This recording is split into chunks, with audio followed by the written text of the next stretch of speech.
We all have shoes to store, but spend 5 minutes looking at closets on Reddit and two things become obvious. No two closets are built the same, and there's no one right way to store shoes. So today I'm breaking down some of the best shoe storage solutions according to your closet type, or lack of closet. We'll start with options for those with no closets, think lofts, flats, and converted rental spaces. Then we'll talk about non-walk-ins and tight step-in closets, and finally we'll cover walk-in closets. So listen up, because today we're going to take that pile of shoes on your floor, remove confusing advice, and simplify your shoe storage. Let's start with one of the harder scenarios, not having a closet at all. When you have to create a closet out of thin air, your storage has to blend into your room without creating tons of visual clutter. So if you're using a freestanding garment rack for your clothes, make sure to choose one that has a built-in shelf. This way you can store your shoes directly on the rack. But one word of caution, a lot of these are wired shelves. And so if you have a lot of stilettos or small kitten heels, these will fall right through the gaps. But I've got a few fixes that you can implement. You can buy a rack with either solid wood, metal, laminate, or even sometimes fabric shelving that won't allow your heel to drop through. They also create clear plastic shelf liners, so you can grab some, cut it down to size, lay it on the shelf, and that will also help keep your heels from falling through. Or you can buy a thin sheet of plywood, have the hardware store cut it down to size, and then you can paint it or cover it with fun wallpaper to add a little pop. If you're the person who is easily stimulated by clutter or a lot of things visually in your space, you might find an open rack a bit of an anxiety inducer. So make sure to find one that has some type of covering over it so that you can close it up and hide it when you are not actively using it. Next, in a studio or one-room loft, a mirrored shoe cabinet might just be the trick for you. Multifunctional, these hide your shoes. They provide often a full-length mirror so that you can see yourself when you're getting dressed in the morning, and also will bounce light around the room, making it feel bigger. But a word of caution here, please consider how you use things. Seamless, handleless cabinets require you to touch the glass in order to open the cabinet, meaning you're likely to see fingertips and smudge marks everywhere. If finger smudges are going to bother you and you don't want to spend your time cleaning all the time, consider an option with handles. Next, let's talk about wall-mounted tilt-out cabinets. Now, these are ultra slim cabinets, and IKEA is known for these. I believe it's I don't know how to say anything at IKEA. The Trones and Bisa line, is that right? Anyways, forgive me for butchering that, all my friends from Sweden. I think it's Sweden. But these are going to attach directly to your wall. The drawers pull out and pivot so you can slide shoes right into them. The great thing about these is they mount to your wall so they don't take up any floor space. And there's also many varieties offered with kind of a more furniture style feel that are made out of like manufactured wood, like engineered wood and plywood. Okay, next, because you don't have a designated closet, you are trying to use every spare inch that you've got. And so a flip-top storage bench at the end of your bed can offer and provide some great storage for shoes. And when you are really tight on space, every inch counts. And so rolling bins that go under your bed frame are essential when you have no closet. Just make sure that you try to select options with wheels or casters when available, because dust certainly collects under beds, and casters help keep that dust from collecting to the bottom side of the storage bin as you drag it across the floor. Now, if you're one of my friends who doesn't have a closet, but these are just sounding like too much friction, too many steps to put the items away, one other option that you can do is a decorative floor basket. Ideally, we don't want to store much more than probably 3 to 5 pairs in the basket, because this is going to turn into like a 10-minute search just trying to find the shoe at the bottom. And you should know that tossing shoes just on top of each other day after day can lead to quicker deterioration of the shoe itself. But this can be a great option for things like your everyday shoes, your sneakers, your sandals, and things that you just grab and go all the time. Okay, next up is what many of us have. This is like the classic reach in or like a tight step in closet. And here, every inch still counts, because if you set the wrong thing on the floor, you're going to find yourself tripping over anything that's on the floor just so that you can get to your shirt. So here are some smart shoe storage options to consider for this space. Let's talk about using your hanging rod first. Hanging a fabric shoe cubby from your rod will get your shoes off the floor and up to eye level.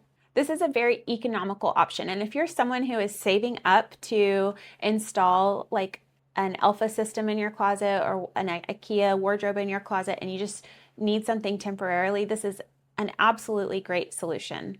They also can work great for long-term storage, but do keep in mind they're just made out of fabric and cardboard, so over time they will wear down and they won't last forever. And while you can push the shoes to one side of your closet, a potential upside of it could be acting as a divider for your space. You could choose to hang the fabric cubbies from like the middle of the closet and have your casual wear on one side and your work corporate wear on another. Okay, if you've got a shelf, whether it be like a grid or a wooden shelf above your rod, we want to take advantage of the vertical space. And so here, a great option is either the clear acrylic or the fabric drop-down boxes. Now, I suggest these over keeping your shoes' original cardboard shoe box. The problem with storing your shoes in the original shoe box is that almost no two shoes are the same size of box. And so you end up playing this game of Tetris as you get different shoes down throughout the week. Now, there are many people, and honestly, even a lot of organizers, who swear by getting the clear shoe bins with the clear top lid. And the upside to this is they're going to be all the same size. But for me, that's kind of where the upside ends. Oh, yeah, and they're economical too. But to me, this is like a buyer beware situation because lidded bins just create major friction. And as we've talked about time after time, our organized space is dependent on us maintaining our inventory, our systems, and our habits. And when you add friction, it is just hard to maintain those habits, and you end up just having a cluttered space again. And so if you have to unstack 3 boxes just to get the bottom box that you need, and then you've got to put the 3 boxes back, and then you've got to take the lid off of the box that you want, take the shoes out, put the lid back on, and then you at least have to put that back on top. If you're really type A, you might want to choose to put it in the back in the same spot that it was in. But again, this is just so many multi-steps. I do not think it's ideal for most people. Now, this might be beneficial for maybe the few shoes that you wear maybe once or twice a year, and you just want an option to keep them protected from dust. This is a very economical option to do that. But for your everyday wear, everyday shoes, I would highly caution you to consider what your tendency is. If you tend to give up on systems that require multiple steps, this is not a good fit for you. So if friction is causing you to leave clutter behind, let's consider the magnetic drop front acrylic boxes or cloth boxes, because these boxes are going to stay in place and all you have to do is open the lid, pull the item out, and put the lid back. So less steps and much better fit for you. Next, there are some options for slightly larger fabric bins that hold multiple pairs of shoes, and especially in a tight like reach-in closet or a step-in closet where your real estate space is really premium, this could be a good option. You just want to double check that the kind that you're getting has removable slots, because if they are fixed slots, then that really limits you to only things like flats, sandals, maybe something kind of flat like Converse, but you're not going to be able to get your heels or boots in here. And so by making sure that it's got the adjustable tabs, you can fit a range and variety of shoes, and this can be a great option.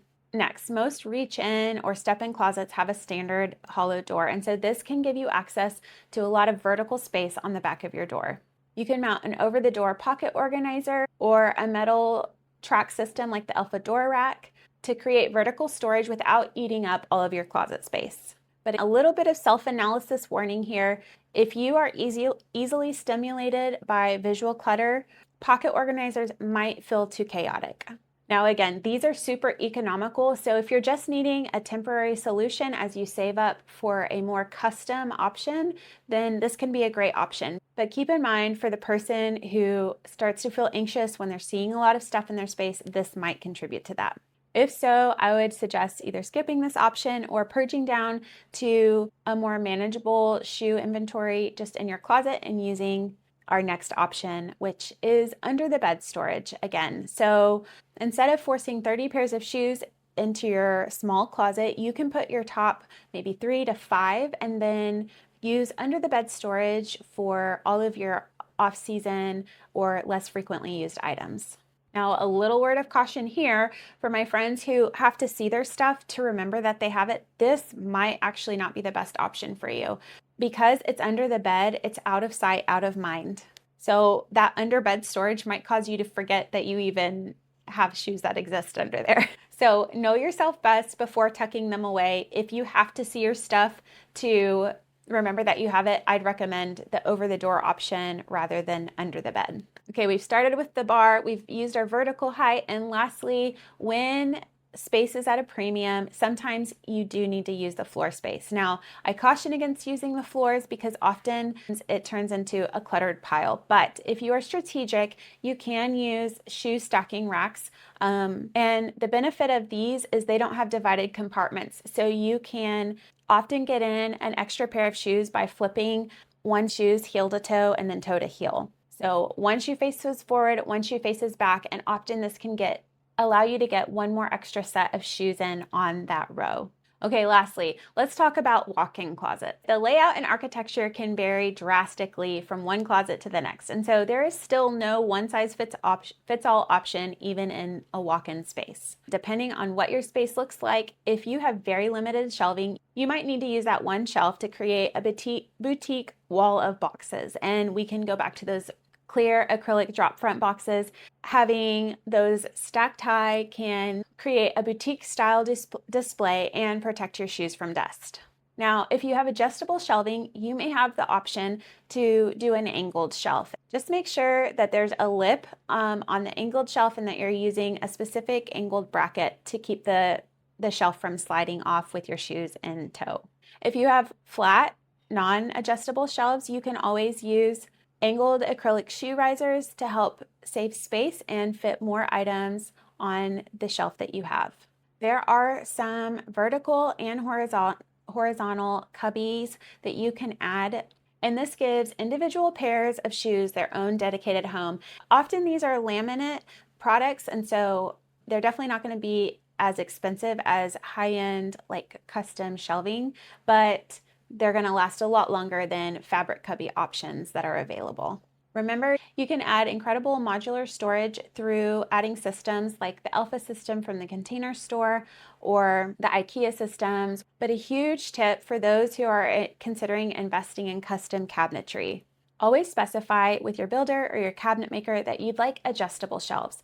I have been in a handful of clients' homes where they had gorgeous custom cabinetry, but the builder just installed fixed shelves at whatever height they thought was best, and the homeowner didn't provide them with measurements for their shoes, and this left about like half of their footwear not even accessible to be stored on the shelves that they had.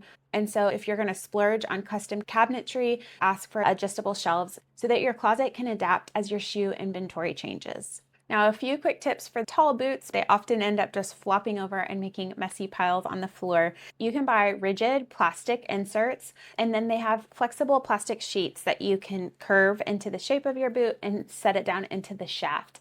This will slide down into that boot shaft and help hold its form over the life of the shoe. Now, if you are looking for a cheap, more economical option, you can actually take pool noodles and cut them down to size and slide those down into the shaft as well, and these make excellent boot fillers. And for those of you who are tight on money and could really use a free option for a boot filler, you can actually take dry cleaning bags or the packing paper from like Amazon shipments and use those in your boot instead. Just remember, as you go to put the boot on, you're going to be pulling out plastic or paper, and you don't want that just scattered all over your floor. So you may want to keep a little bin or a bag in your closet somewhere that you can shove that into while you're wearing the boot. That way it keeps your closet looking organized all day without clutter. So at the end of the day, before you buy a single box, bin, or rack, the most important step is to ruthlessly edit. Those uncomfortable shoes that give you blisters or leave red marks or make you want to sit down after you've been wearing them for 20 minutes do not deserve prime real estate space in your closet. Purge those first so that you can organize and prioritize your tried and true favorites that you actually love to wear. Now, once you pick a system that fits your space, your lifestyle, and your inventory, I want you to try it at least for a couple of months before you decide whether it works or not. If you set up a new system and a week later your shoes are piled on the floor again, you are not a failure.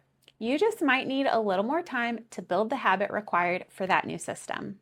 And if a couple months go by and still your shoes are piled on the floor and the system is not working for you, still you are not a failure. This is simply feedback to you, letting you know that this particular system just isn't right for you. It probably just has too much friction. So be kind to yourself, and I want you to pivot to problem solving and continue adjusting until you find a setup that is easy for you to maintain. Now, drop a comment below letting me know what kind of closet setup you're working with and if your shoe storage is on point or not right now. Make sure to hit the subscribe button so you don't miss out on the rest of this closet masterclass. And until the next one, I'm rooting for you.